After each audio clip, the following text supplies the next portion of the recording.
بسم اللہ الرحمن الرحیم نحمدہ ونصلی علی رسولہ الکریم اما بعد۔ رمضان المبارک کا مقدس اور بابرکت مہینہ اللہ تعالیٰ نے ہمیں ایک بار پھر عطا فرمایا ہے۔ خوش نصیب ہے اور سعادت مند ہے وہ شخص جو اس مہینے سے فائدہ اٹھا لے اور اس کی برکتیں اور سعادتیں یہ مہینہ گزرنے سے پہلے سمیٹ لے۔ نہ جانے کس کو اگلا رمضان نصیب ہوتا ہے، کس کو نہیں، اس لیے یہ موقع اللہ نے نصیب کیا ہے تو اس سے خوب فائدہ اٹھانا چاہیے۔ ہمارا ارادہ انشاءاللہ کہ ہم آپ سب جانتے ہیں، حدیث شریف میں آتا ہے کہ اس رمضان کا پہلا عشرہ رحمت ہے، دوسرا عشرہ مغفرت ہے اور تیسرا عشرہ جہنم سے نجات کا ہے۔ اب ظاہر ہے کہ اگر ہمیں رحمت چاہیے، مغفرت چاہیے، جہنم سے نجات چاہیے تو ہمیں وہ اسباب اختیار کرنے ہوں گے جن اسباب سے اللہ کی رحمت متوجہ ہوتی ہے۔ وہ کون سے کام ہیں جن کے بارے میں قرآن حدیث میں آتا ہے کہ اگر یہ کام کرو گے تو اللہ تم پہ رحمت فرمائے گا۔ وہ کون سے کام ہیں جن کے بارے میں قرآن حدیث میں آتا ہے کہ اگر یہ عمل کرو گے تو اللہ تمہاری مغفرت فرما دیں گے۔ اور وہ کون سے اعمال ہیں جو انسان کو جہنم سے خلاصی اور نجات عطا کرتے ہیں۔ تو یہ جو ہمارا سلسلہ ہے انشاءاللہ اس میں ہم روزانہ عشرہ رحمت میں رحمت کے اسباب اور عشرہ مغفرت میں مغفرت کے اسباب اور عشرہ نجات میں نجات کے جو اسباب ہیں قرآن حدیث میں اس پر انشاءاللہ گفتگو کریں گے۔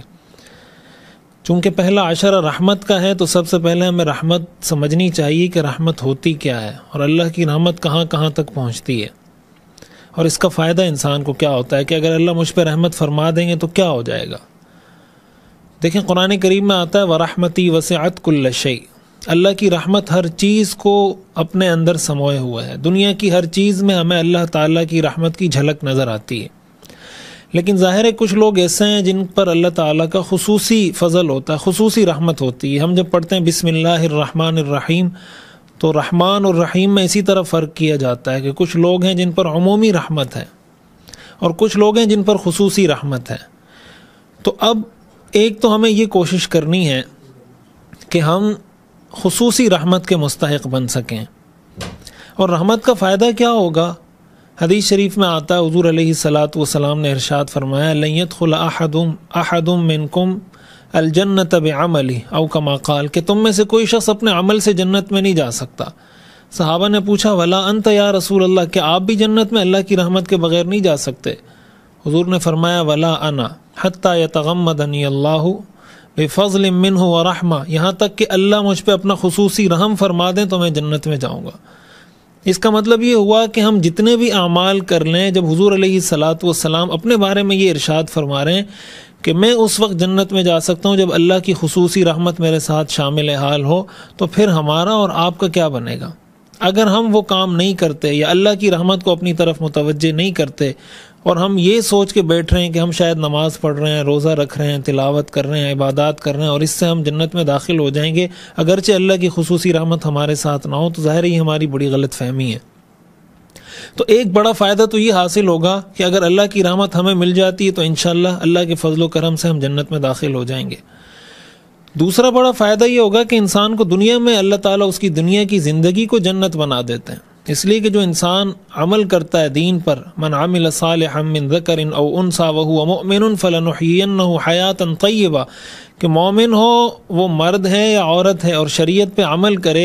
تو اللہ فرماتے ہیں میں اس کو زندگی میں جنت والی، دنیا میں جنت والی زندگی اور حیات طیبہ عطا کر دیتا ہوں۔ عموماً لوگ یہ سوال کرتے ہیں نا کہ روزی میں برکت کیسے ہوگی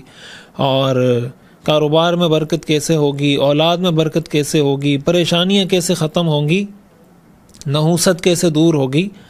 تو ان سب کا جو واحد حل ہے وہ یہ ہے کہ اللہ کی رحمت کو ہم اپنی طرف متوجہ کر لیں۔ یا آپ سب جانتے ہیں کہ اللہ تعالیٰ نے اپنے بندوں کے ساتھ رحمت کے کچھ فرشتے مقرر کیے ہوتے ہیں جو بندے کی حفاظت کر رہے ہوتے ہیں، اور حدیث میں آتا ہے کہ جب آدمی جھوٹ بولتا ہے تو اس سے دور چلے جاتے ہیں، کہیں گھر میں ناپاکی ہو تو وہاں سے دور چلے جاتے ہیں، کسی گھر میں کتا ہو تو وہاں سے دور چلے جاتے ہیں، کسی گھر میں تصویر ہو تو وہاں سے دور چلے جاتے ہیں۔ اس کا مطلب یہ کہ جب اللہ کی رحمت کے فرشتے دور جاتے ہیں پھر انسان پر تکلیفیں آتی ہیں، مصیبتیں آتی ہیں، پریشانیاں آتی ہیں۔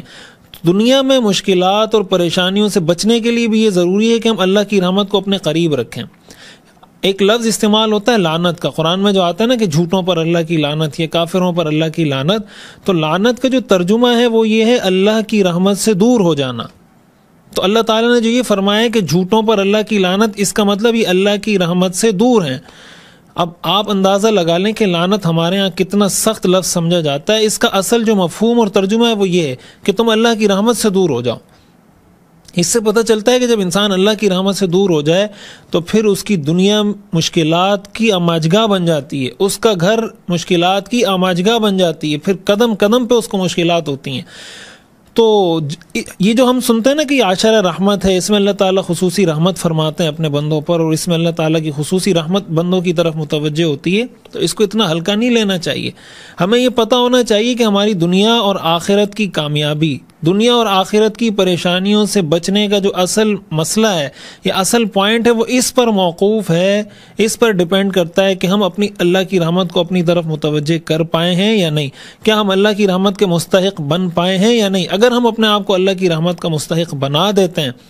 تو آپ یقین جانیے قرآن اور حدیث اس پر شاہد ہیں کہ انشاءاللہ آپ کی دنیا کی زندگی بھی اچھی ہو جائے گی اور آخرت کی زندگی بھی اچھی ہو جائے گی۔ آئندہ انشاءاللہ جو ایپیسوڈ جو آپ کے سامنے آئیں گے اس میں ہم ایک ایک کر کے اسباب رحمت پر گفتگو کریں گے، پہلا سبب کیا ہے، دوسرا کیا ہے، تیسرا کیا ہے، تاکہ ہم ان سب پر عمل کر کے اس عاشر رحمت کی خوب خوب رحمتیں سمیٹ سکیں۔ اللہ تعالیٰ عمل کی توفیق عطا فرمائے۔